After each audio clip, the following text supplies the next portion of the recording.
God has given us the opportunity to see the sun rise on a new year.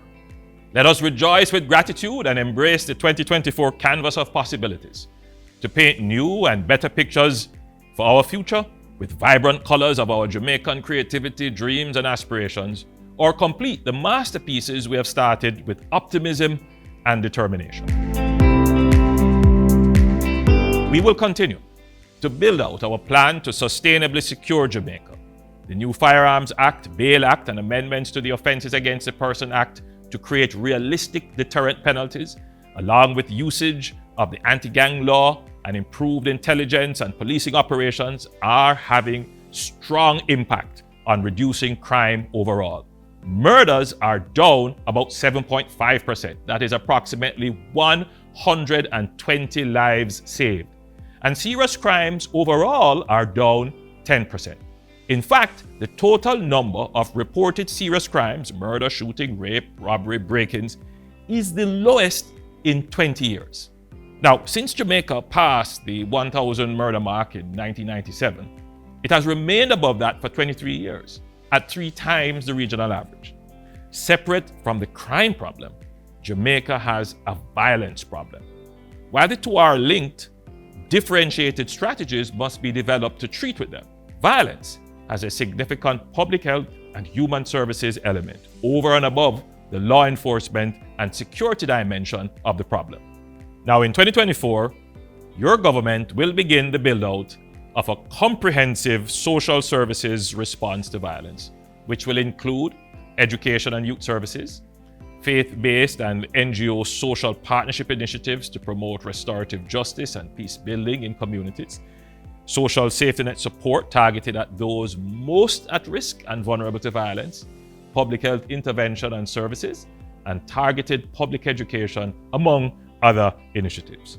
Therefore, in 2024, my administration will focus on reducing violence, building our social and emotional intelligence and human capital, strengthening our families, and promoting peace in our land.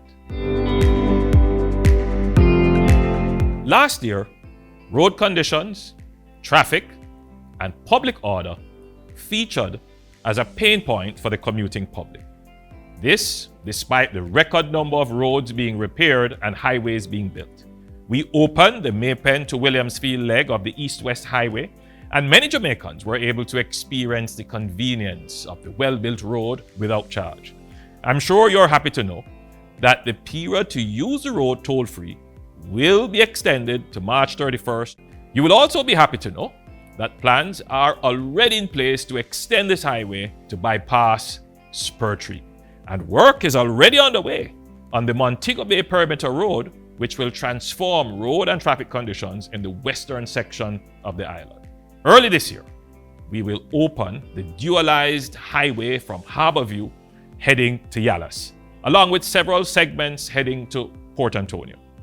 We will begin work on Grange Lane in Portmore, along with a new entrance to Portmore, which will ease traffic conditions on the Mandela Highway. We will begin work to widen the bridge on Washington Boulevard, and plans are far advanced for procurement of works to improve Tom Redcombe Drive and Lady Musgrave Road in Kingston. Now, you may have noticed that we are laying conduits and fiber optic cables to create a high-speed network, GovNet, which is the backbone on which smart technology can be deployed.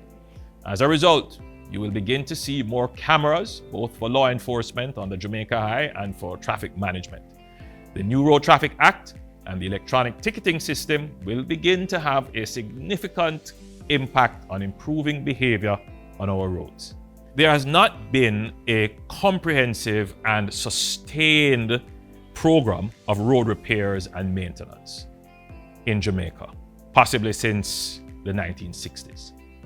Of the approximately 22,000 kilometers of roadways in Jamaica, about 50% are in less than suitable driving conditions or in need of total rehabilitation. Obviously, we cannot repair and rehabilitate 11,000 kilometers of road in a year, but we must begin to address this decades-long neglect. In 2024, your government will begin a direct focus on repairing local and community roads through a $20 billion budget allocation. You will have a say in which roads should be repaired first from the allocations, and your elected representatives will be tasked to hold community consultations.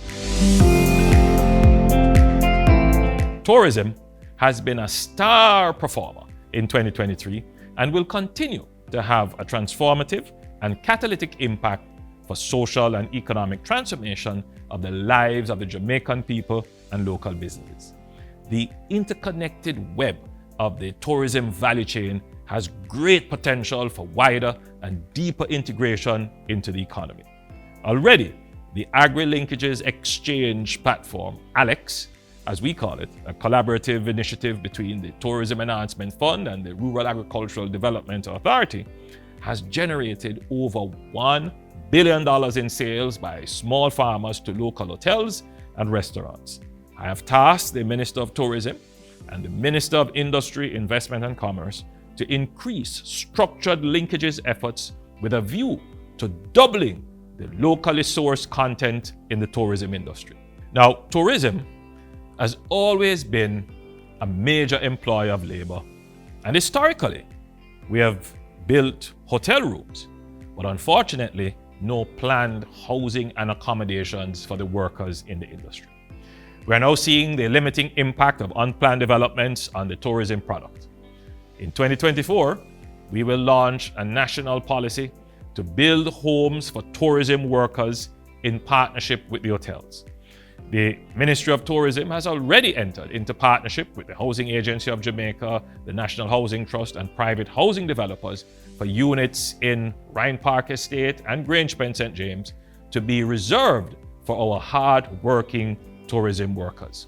We also welcome the pledge by 4 major international hotel investor groups, including RCD Hotels, Bahia Principe, and Princess Resorts, who combined have committed to constructing over 2,000 residential units for industry employees. As our tourism industry expands, we must ensure that the people get more of the benefits and that we take a longer and more sustainable view of the tourism product. We will not only build hotels, but we will build the community around them. The challenge to repair the Cornwall Regional Hospital tells the story of Jamaican infrastructure. The Cornwall Regional Hospital was built over 50 years ago, but did not undergo any major maintenance program since this administration decided to rehabilitate the building to extend its useful life.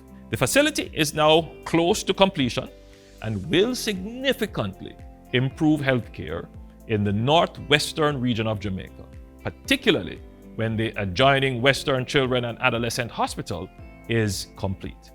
This year, we will break ground for the major expansion and refurbishing of the Spanish Town Hospital, where I was born.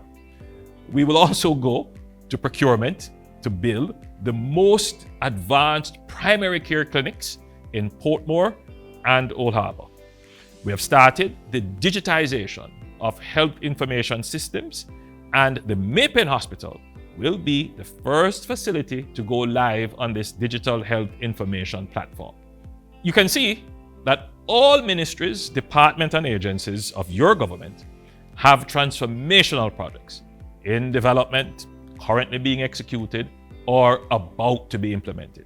I can only mention a few of these projects here, but permit me to also mention that early this year, we will break ground for the Resilience Park in Portmore. This will be a major investment in recreational and urban environmental public space, equivalent to the Emancipation Park in Kingston and Harmony Park in Montego Bay.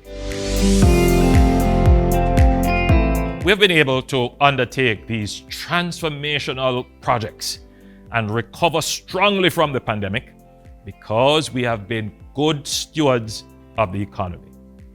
Our economy has recorded 10 consecutive quarters of positive economic growth since the pandemic, a low unemployment rate of 4.5%, net international reserves at $4.5 billion as of November 2023, a remarkable 55% increase in export earnings for the first quarter of 2023, a projected debt to GDP ratio of approximately 74% by the end of this fiscal year. This year, the focus will be on increasing productivity. All Jamaicans must produce more in 2024. We will seek to gain greater efficiencies in service delivery and output through greater integration of technology and business process engineering in the public service. Performance management must become the mantra of all Jamaica, as this is how we will sustain our economic growth. I urge Jamaicans not to undervalue the importance of a strongly performing economy. There are those who will seek to create social strife and divide the country by promoting this false idea that economic growth and development benefit only some person's social class or regions. As we face a new year with new opportunities and decisions, let us reflect on the fact that when our economy was underperforming, we could not fix our roads, hospitals, water supply, or pay our public sector workers close to market wages as we have done under the compensation review. I'm a student of history, and I'm very sensitive to the historic injustices and inequalities of our society. I understand the long struggle of the poor and dispossessed and the unfulfilled promises which have jaded our outlook. The government I lead is committed to ensuring that the benefits of a growing economy will reach the people in a fair and just way. We believe in prosperity for all. That is why we doubled the minimum wage. That is why we engage young people in programs to develop work readiness, like the LIFT program. That is why we introduced the social pension for elderly persons not covered in the social safety net. That is why we introduce programs to assist persons who have lost limbs due to lifestyle diseases. That is why we have developed the social housing program to provide housing to the poorest in our society, along with many other programs specifically targeted to those in our society who cannot participate in the economy through employment and income. No one will be left behind. So in 2024, we will further expand economic activity and make the necessary investments in human capital and security to support economic expansion. This will give us the ability to do more for you in 2024. Happy New Year, my Jamaican family. May this year be everything you hoped for. May God bless and expand your plans. May you step out in faith and confidence as we commit to being a nation at peace, harmony, and social and economic stability. I love each and every one of you with all my heart. God bless you, and may love and light be yours for 2024.